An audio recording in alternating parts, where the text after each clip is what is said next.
नाज़रीन इन वक्त मां मौजूद आहियां मीरपुर ॻोड़ में जेकी महंगाई जेको आहे त ईद क़रीब ईंदे ई महंगाई उरूज ते आहे। सॼी सिंध जीअं मीरपुर ॻोड़ में महंगाई जेको आहे त ग़रीब अवाम जो जीअण जंजाल करे छॾियो आहे।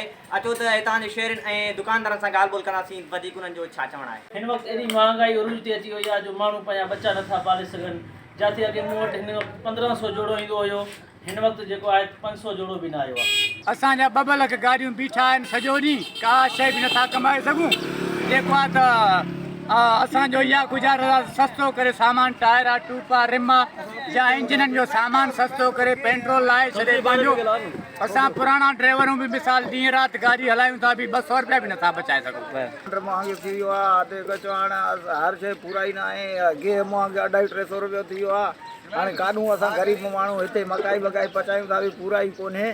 महिरबानी करे छो सस्ता बि करे वञे त असां जेको रोज़ी करूं था उहो बि सस्ता बि थी वेंदो। हर शइ में सस्ता बि थींदो त असां वठंदासीं, ख़रीद कंदासीं ग़रीब अवाम।